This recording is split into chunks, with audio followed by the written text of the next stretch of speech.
हमने इस चैप्टर के अंदर कंट्रोल्स डिस्कस करने हैं, जिनमें से आज फर्स्ट कंट्रोल जो है उसको डिस्कस करेंगे। तो फर्स्ट कंट्रोल का नाम है रिक्वायर्ड फील्ड वैलिडेटर। जिस जिस बच्चे ने रिक्वायर्ड का कीवर्ड यूज किया है उसको आइडिया हो गया होगा कि ये वैलिडेटर क्या काम करेगा। कोई बताएगा रिक्वायर्ड का कीवर्ड क्या करता था? सर जब तक हम उसमें डाटा डाल देते थे टेक्स्ट उसके बगैर कंट्रोल में, सबमिट तो नहीं वो होता। हाँ जी, वो एक पॉपअप देता है, वो ऐसे टूल टिप टाइप देता है, फिल द फील्ड, इस तरह का कुछ वो देता है। तो रिक्वायर्ड फील्ड वैलिडेटर भी सेम वही काम करता है। अब क्वेश्चन ये भी आ सकता है कि जब वो ये काम करता है तो हम ये क्यों करें? हर कंट्रोल्स की अपनी लिमिटेशंस हैं। जो चीज ये कर सकता है वो नहीं कर सकता, जो वो कर सकता है वो ये नहीं कर सकता। वो क्या करता है, वो सिंपली रिक्वायर्ड का कीवर्ड लगाओ, वो फॉर्म तब तक पोस्ट ही नहीं होने देता जब तक वो वाला बॉक्स फिल ना कर दो। बट वो पॉपअप सा देता है। अगर हम ये चाहते हैं कि हमें पॉपअप नहीं चाहिए, हमें टेक्स्ट बॉक्स के साथ या किसी स्पेसिफिक जगह पे रेड कलर में बड़ा सा फाउंट इस तरह करके ऊपर नीचे कहीं भी इस तरह डिजाइन चाहिए, तो हम उसको अप्रोच करें तो देन आप रिक्वायर्ड फील्ड वैलिडेटर लगा सकते हैं। देखिए लाहौर है, रावलपिंडी है, मल्टीपल रास्ते हैं जाने के। आपको अपनी रिक्वायरमेंट के अकॉर्डिंगली, अगर आप जल्दी जाना चाहते हैं मोटरवे से चला जाएं, रास्ते में कहीं कोई स्टे करना है, किसी को मिलना है, मोटरवे से मैंने नहीं जाना, तो अल्टरनेटिव है। इसी तरह ये अल्टरनेटिव है। जो रिक्वायरमेंट जो फीचर्स उसके हैं वो इसके भी हैं, बट लिमिटेशन जो है वो डिफरेंट है दोनों की। ये कुछ एक्स्ट्रा प्रोवाइड करता है, वो नहीं करता, वो कुछ करता होगा, ये नहीं करता होगा। तो हम जो फर्स्ट कंट्रोल डिस्कस करने लगे हैं उसका नाम है required field validator. Required field validator control जो है हम लोग यूज करेंगे कि कब इसको सबमिट करें, कि जब तक आपका टेक्स्ट बॉक्स ने जो भी कंट्रोल लगाया है उसके अंदर वैल्यू इंसर्ट ना हो। ये कुछ एट्रीब्यूट्स हैं, प्रॉपर्टीज हैं। इनमें से ये जो है ना, ये सब के सब में कॉमन होंगी, जितने भी आगे डिस्कस करेंगे हम। आज पहला करेंगे, कल दूसरा, तीसरा, चौथा, जितने भी हैं सब में कॉमन होंगे। अच्छा, ये जितने भी वैलिडेशन कंट्रोल्स है ना, ये अकेले कुछ भी नहीं कर सकते। मतलब वैलिडेशन कंट्रोल लगाना है तो वो कहता है कि मैं लग तो गया हूं, बट मुझे क्यों लगाया, किसके लिए लगाया गया, मुझे वो कंट्रोल बताओ, वो टेक्स्ट बॉक्स बताओ जिसको मैंने वैलिडेट करना है। तो कंट्रोल टू वैलिडेट वो एट्रीब्यूट है जो कहता है कि मुझे उस कंट्रोल की, उस टेक्स्ट बॉक्स की आईडी दो जिसको मैंने वैलिडेट करना है।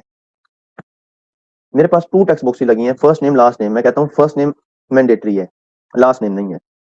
अब इसको कैसे पता चलेगा कि ये 2 टेक्स्ट बॉक्स लगे हैं, मैंने किसको वैलिडेट करना है? तो हमें कंट्रोल टू वैलिडेट में txt फर्स्ट नेम आईडी देनी पड़ेगी ताकि इसको पता चले मैं इस कंट्रोल के लिए लगाया गया हूँ। देन आता है टेक्स्ट एंड एरर मैसेज। इस स्टेज के ऊपर आप लोग यही समझें कि टेक्स्ट एंड एरर मैसेज दोनों सेम है। हालांकि सेम नहीं है, डिफरेंस है।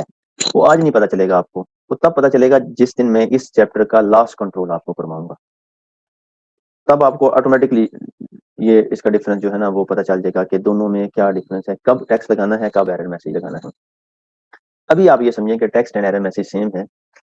देखें, मैंने अभी कहा कि हमने वैलिडेट करना है फर्स्ट नेम को, कि जब तक यूजर फर्स्ट नेम एंटर नहीं करता फॉर्म सबमिट ना हो। अब मैं एक रिक्वायर्ड फील्ड वैलिडेटर लगा देता हूँ txt फर्स्ट नेम के साथ, यूजर उसको पोस्ट करता है, बटन प्रेस करता है, फॉर्म पोस्ट नहीं होता, स्क्रीन पे मैसेज भी नहीं आता। वो तो ये समझेगा कोई बग है कि मैं बटन प्रेस कर रहा हूँ और कुछ हो ही नहीं रहा। भाई अगर नहीं कुछ हो रहा तो उसको बताएं तो सही कि भाई इस बॉक्स को फिल करो। तो वो जो टेक्स्ट आपने देना ना, please enter your first name, ताकि उसको पता चले क्यों नहीं हो रहा। वो या तो टेक्स्ट के अंदर दे दो या एरर मैसेज के अंदर दे दो, दोनों में से किसी के अंदर भी दे सकते हो। अब यहाँ ये भी क्वेश्चन बनता है कि मैंने टेक्स्ट के अंदर दे दिया please enter your first name, और एरर मैसेज के अंदर दे दिया प्लीज फिल द वैल्यू, तो क्या दोनों आएंगे? नहीं, टेक्स्ट की प्रेफरेंस ज्यादा है। अगर तो एरर मैसेज दिया तो एरर मैसेज आएगा, अगर टेक्स्ट दिया टेक्स्ट आएगा।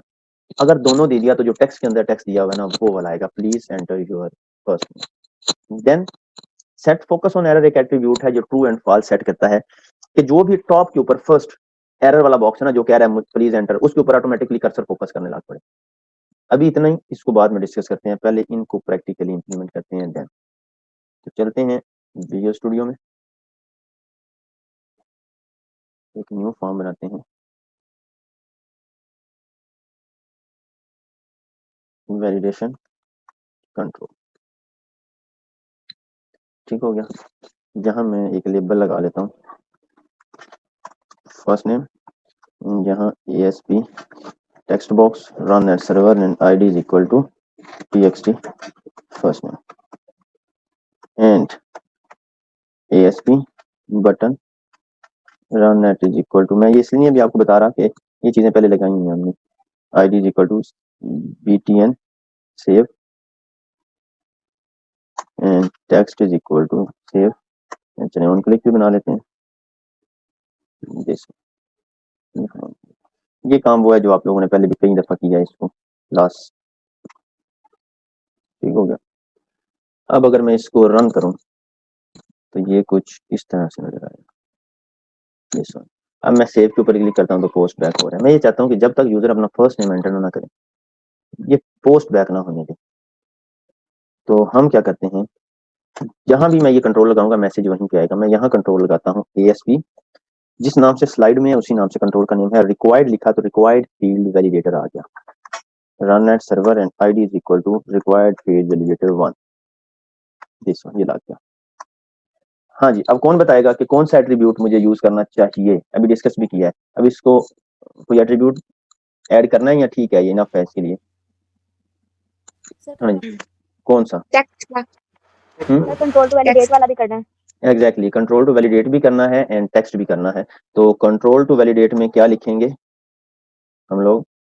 जिस कंट्रोल को करना है उसकी आईडी। तो हाँ जी, ये वाली आईडी यहाँ कर ली हमने कॉपी, ठीक है।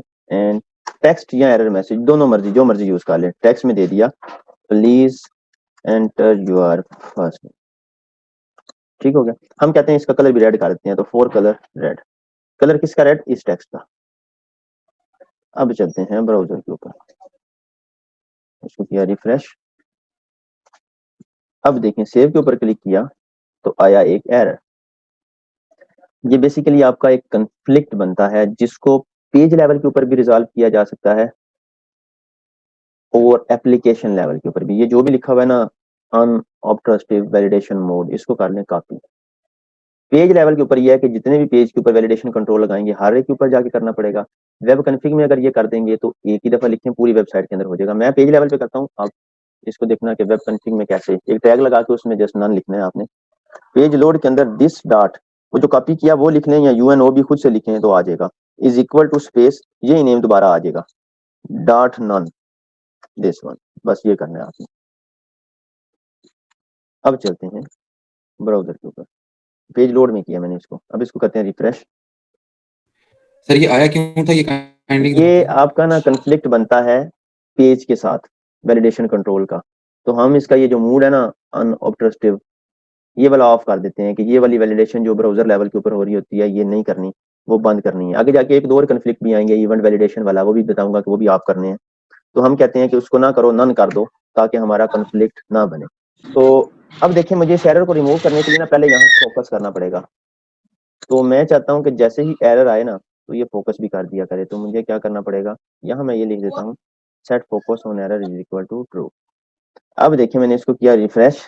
अब मैं सेव के ऊपर क्लिक करूंगा तो please enter your first name, और साथ में फोकस भी आ रहा है। मुझे फोकस करने की जरूरत नहीं पड़ रही, मैंने लाइक टेस्ट लिखा। अब जब मैं सेव के ऊपर क्लिक करूंगा तो क्या हुआ, आपका पोस्ट बैक हो रहा, ठीक है। ये था आपका validation control required field validator. यही अगर वैलिडेशन कंट्रोल ड्रॉप डाउन के साथ यूज करना हो तो कैसे करेंगे? लाइक मैंने यहाँ एक ड्रॉप डाउन लगा ली, चलें जी, ये ESP drop down run at server and ID is equal to DDL class, text is equal to select and value is equal to 0. BSES, BSIT, BSSC and 1 2 3, ठीक है। ब्राउजर के ऊपर चलते हैं। अब एक चीज मुझे बताएं जरा कि मैं चाहता हूं जब तक यूजर अपना नेम एंटर ना करे, जब तक अपना क्लास सेलेक्ट ना करे तो ये एरर आता रहे। ये तो आ रहा है, चलें ये कर दिया। अब यूजर ने अपनी क्लास सेलेक्ट नहीं की। ये सिलेक्ट नाम से कोई क्लास नहीं होती। क्लास तो ये है BSCS, BSIT, BSSC। But browser computer dull machine है, उसके लिए तो सिलेक्ट भी एक टेक्स्ट है, BSCS भी एक टेक्स्ट है, BSIT भी एक टेक्स्ट है, BSSC भी एक टेक्स्ट है। हम अब जा रहे हैं एक और रिक्वायर्ड फील्ड वैलिडेटर लगाने। अच्छा ये चीज है कि एक रिक्वायर्ड फील्ड वैलिडेटर एक ही कंट्रोल के साथ यूज कर सकते हो आप, सेकंड के लिए दूसरा लगाना पड़ेगा। और अगर एक validator more than one feature provide करता है ना तो वो एक ही feature at the same time करेगा। अगर आपने दो करवाने हैं तो दो रिक्वायर्ड फील्ड वैलिडेटर या दो जो भी आगे यूज करेंगे वो दो लगाने पड़ेंगे। तो मैंने इसको कर लिया कॉपी, पेस्ट कर लिया। इसकी आईडी रिक्वायर्ड फील्ड वैलिडेटर 2 और क्या चेंज करना पड़ेगा, कौन बताएगा? आईडी चेंज नहीं करेंगे। हाँ जी, ये वाली आईडी आप दे देंगे इसको। अब देखें ये अगर इसके साथ चलेगा ना तो ये कभी भी एरर नहीं देगा, क्यों? ये एम्प्टी होता ही नहीं है, ये हर वक्त ये वाली सिलेक्शन आई रहेगी। तो ड्रॉप डाउन के लिए ना इन्होंने एक इनिशियल वैल्यू कर दिया, एक एट्रीब्यूट ऐड किया, इनिशियल वैल्यू।